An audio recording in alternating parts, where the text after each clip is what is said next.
Este programa llega gracias a Lozaro.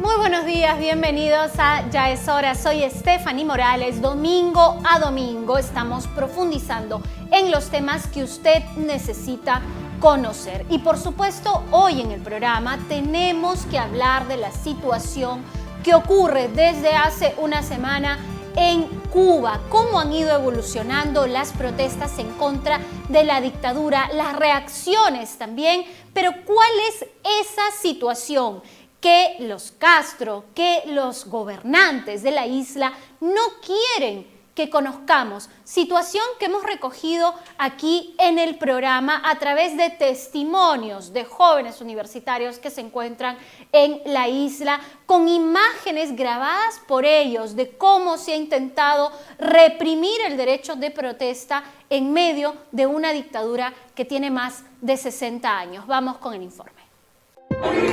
¡Abajo la dictadura! ¡Abajo los Castro! ¡No tenemos miedo! ¡No tenemos miedo! ¡No tenemos miedo! Y por eso también aquí estamos convocando a todos los revolucionarios del país, a todos los comunistas, a que salgan a las calles en cualquiera de los lugares donde se vayan a producir estas provocaciones.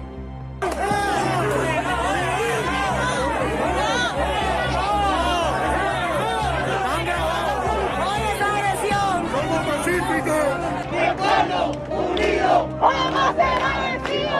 ¡El pueblo unido jamás será vencido! Así despertaba el pueblo cubano y alzaba su voz contra el gobierno de Miguel Díaz-Canel. Protestas a nivel nacional que fueron duramente reprimidas en un país donde dejar de ser castrista es considerado como una herejía, una traición a la más venerada ideología de la isla, la ideología comunista. Estamos aquí por la represión que hay con el pueblo, que nos tienen matándonos de hambre, toda La Habana entera se está derrumbando y estamos sin casa, sin nada. Tienen dinero para construir los hoteles, para construir de todo. Y a nosotros nos tienen pasando hambre y tremendo trabajo. Un pueblo que ya se cansó de recibir migajas y cuyo presidente poco o nada hace para sacarlos del terrible hoyo en que se encuentra la isla. Él viene amaestrado por los Castro precisamente, por toda la camarilla esa de arriba. Él viene a seguir, a continuar la misma dictadura de estos 62 años. Mira,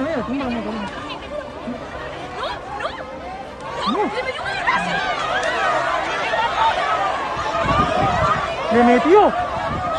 ¡Policía abusador! Y después dicen que no le dan a las mujeres en vivo. Mira, no le meten a las mujeres. Cingao, mira, con las mujeres. Con las mujeres. Las protestas se dieron debido a los prolongados cortes de luz y a la terrible situación económica por la que atraviesa el país, con escasez de alimentos y medicinas, y que además se ve agravado por la pandemia. Comida no aparece, no hay comida. Para comerte una carne de cerdo debes pagar 125 pesos, que es más o menos el 10% de tu salario.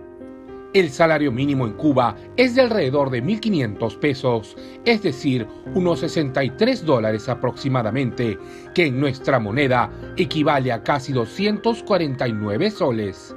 No hay medicamentos. Para tú poder solucionar un dolor de cabeza, debes pedirle un medicamento a un vecino y si lo tiene. Tengo familiares que son hipertensos y tienen que ir los jueves, a veces, cuando tienen que buscar su pastilla de la hipertensión a la farmacia y hacer una cola de más de 6 horas. Y si las medicinas son escasas, ni qué decir de las atenciones médicas. Se dijo en la televisión que los hospitales de Santiago estaban colapsados y el gobierno dijo que no, que era mentira. Cuando los hospitales en Santiago, en Camagüey, en La Habana, estaban colapsados y los centros de aislamiento estaban colapsados. Los centros de aislamiento son lugares donde van a parar todos aquellos sospechosos de COVID-19. Muchas personas en esos centros de aislamiento tienen paupérrimas condiciones, igual que en los hospitales. las condiciones son malísimas. Se dice incluso que muchos contagiados con COVID-19 no logran ingresar a un centro médico y mueren en sus casas sin medicamentos ni tratamientos.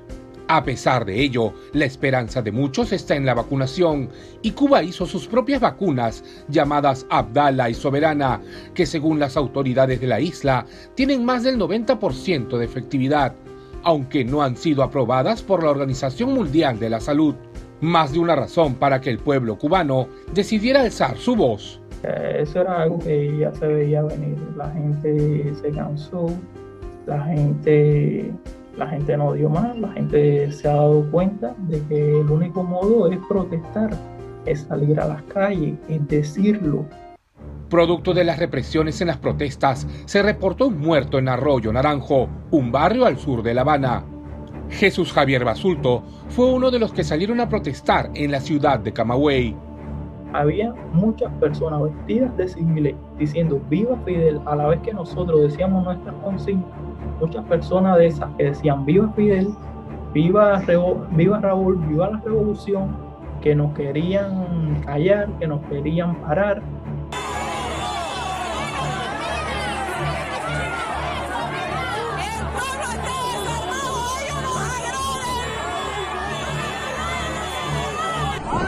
Oye, no dispare, compadre.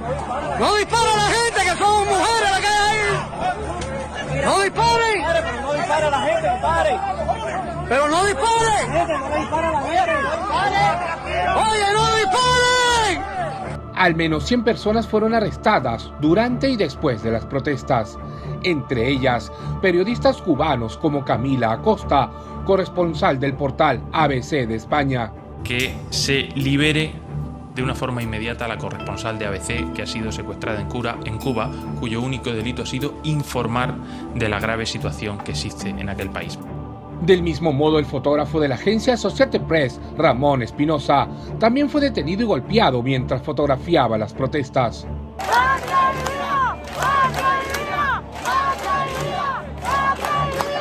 Esta youtuber cubana llamada Dina Star transmitió en vivo lo sucedido en las protestas. Horas después, fue detenida en vivo durante una entrevista para un medio español.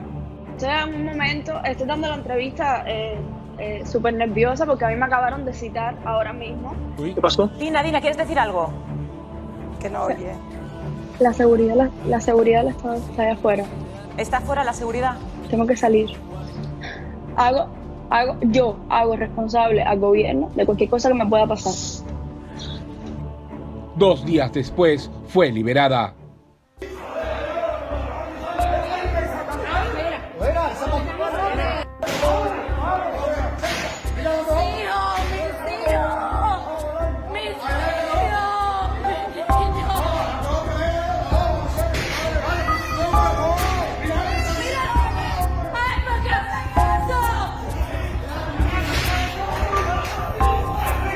De esta manera, la policía cubana allanaba la casa de Daniel Joel Cárdenas.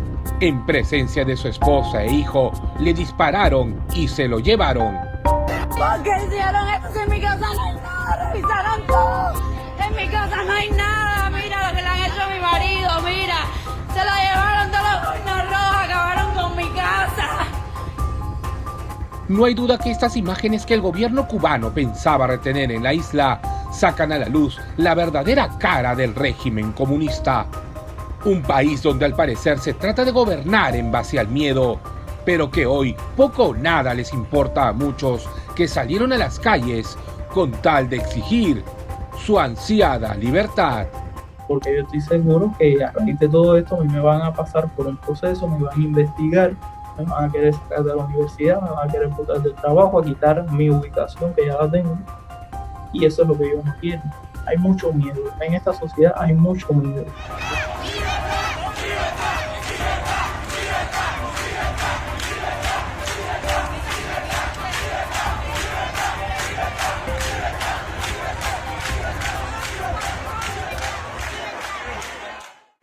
Jesús Javier Basulto, el joven cuyo testimonio pudimos recoger aquí en Ya es Hora, fue detenido junto a otras 13 personas participando de estas protestas. Él accedió a conversar con nosotros, con nuestro director Luis Sánchez en Ya es Hora, porque ya está cansado y precisamente eso es lo que estamos mencionando desde aquí. Un gobierno como el cubano, donde lo que impera es la dictadura, donde se apaga el internet para que el mundo no sepa lo que está ocurriendo, para que las personas no salgan a protestar y no se puedan comunicar en un gobierno de este tipo. Lo que se hace es echarle la culpa a un tercero cuando la situación social y de salud colapsa. ¿Y a quién culpa el gobierno cubano? El presidente Miguel Díaz-Canel, al embargo económico de Estados Unidos. Las protestas, ha señalado él,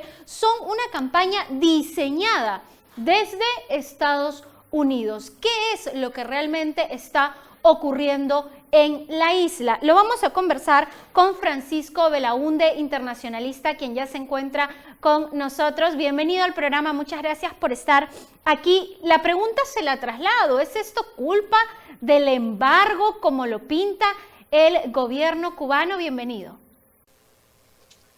Gracias por la invitación. Bueno, a ver, obviamente que no. ¿No? Claro, bueno, es verdad, lo que es verdad que hay un embargo y que genera ciertos, digamos, problemas de tipo económico en la isla, pero es un embargo que hay que relativizarlo, ¿no? Porque eso no impide que Estados Unidos, por ejemplo, venda alimentos, ¿no? Y medicinas a Cuba, ¿no? Entonces hay que hacer esa salvedad. Y por otro lado, Cuba puede comerciar con cualquier país, pero que genera problemas económicos, de eso no cabe la menor duda, y que en todo caso se puede cuestionar la pertinencia del embargo también. Ahora, eso es un tema. El otro tema es que definitivamente el régimen no funciona, ¿no? Y eso no tiene nada que ver con el embargo. Cuba es un país que ha vivido siempre gran parte de la asistencia, ¿no? Del apoyo, en primer lugar, durante mucho tiempo, de la Unión Soviética, que le compraba su azúcar a precio subsidiado, ¿no? O sea, a mayor precio del que normalmente corresponde al mercado.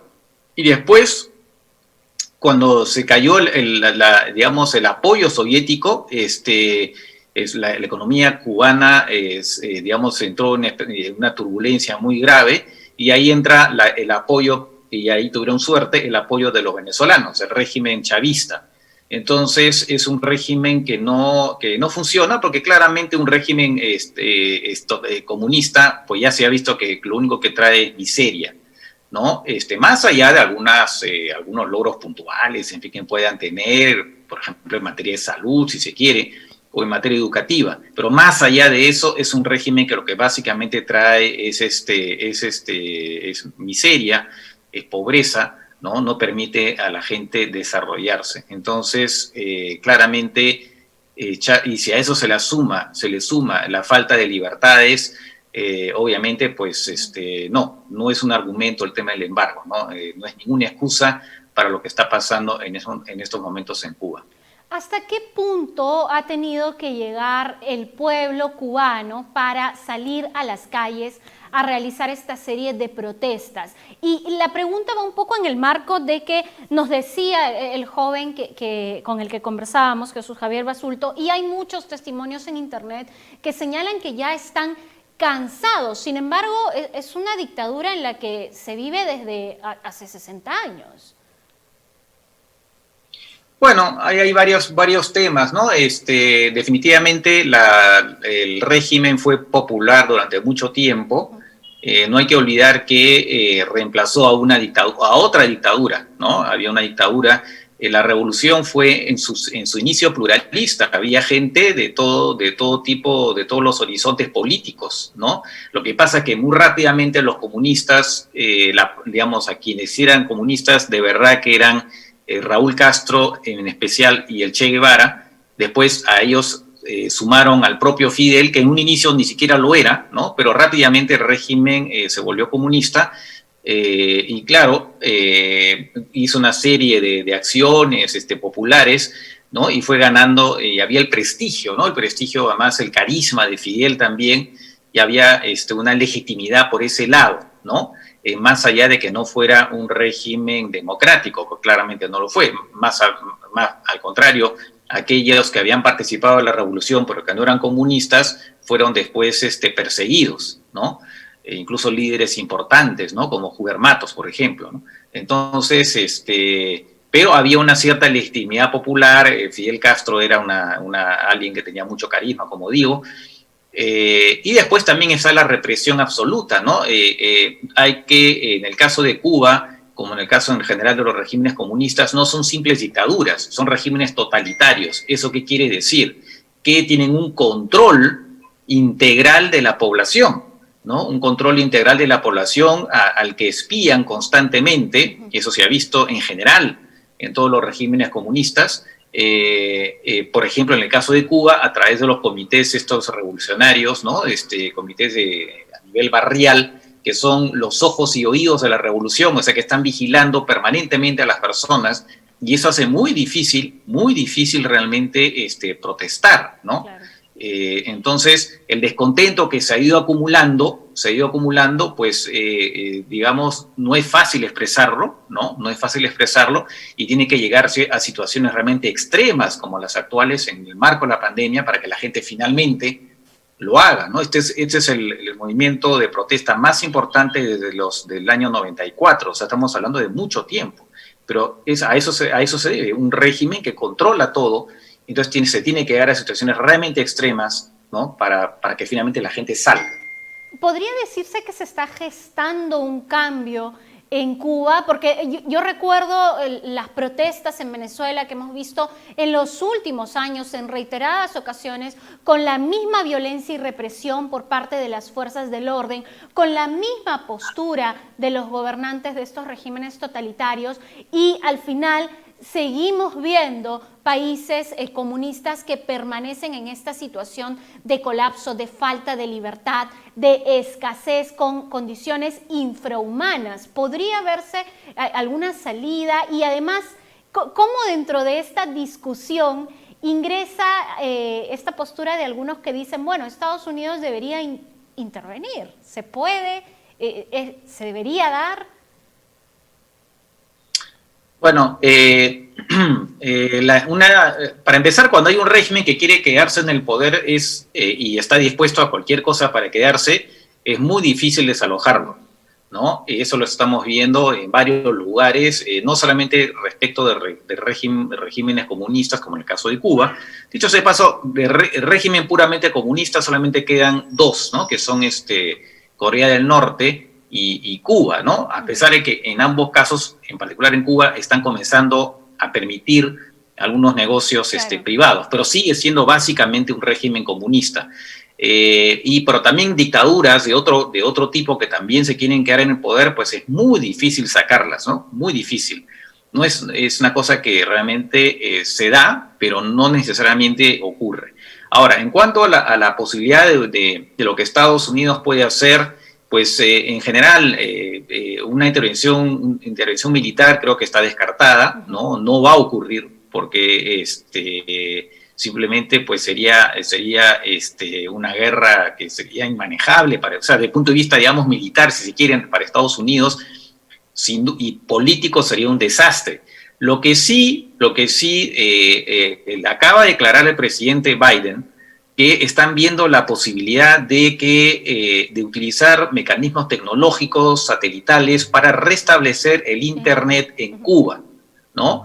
Que está sumamente restringido y sobre todo a nivel de las redes sociales. Y eso es un pedido que, por ejemplo, ayer hizo la disidente cubana Rosa María Payá, una de las figuras que ahora está en el exilio, pero que es una de las figuras de la disidencia, que dijo exactamente eso, que no pidió para nada una intervención militar, pero sí pidió a Estados Unidos que viera la manera, digamos, técnica de darles a los cubanos nuevamente la posibilidad de acceder a Internet, ¿no? Eso además de aplicar sanciones individuales a los responsables de la represión. Entonces, básicamente por ahí serían un poco las pistas, y también dijo que la Unión Europea debería hacer lo mismo en cuanto a sanciones ¿no? Pero una intervención militar simplemente está descartada de plano, ¿no?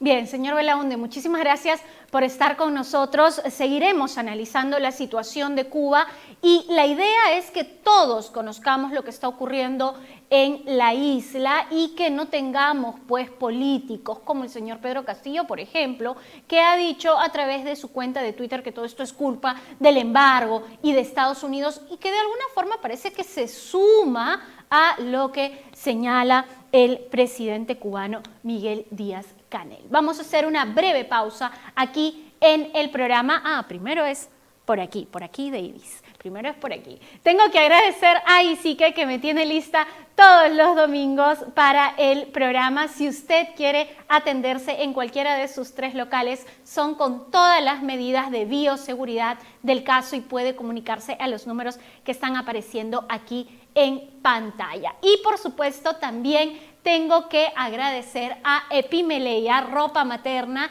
que tiene estos bellos modelos para esta linda etapa de nosotras las futuras mamás. Por favor, usted tiene que comprar industria peruana como la de Epimeleia. También puede comunicarse a sus redes sociales que aparecen en pantalla. Hacemos una breve pausa en el programa ahora sí y regresamos con el gremio médico que está solicitando una tercera dosis de la vacuna contra la COVID-19. Volvemos, esto es Ya es Hora.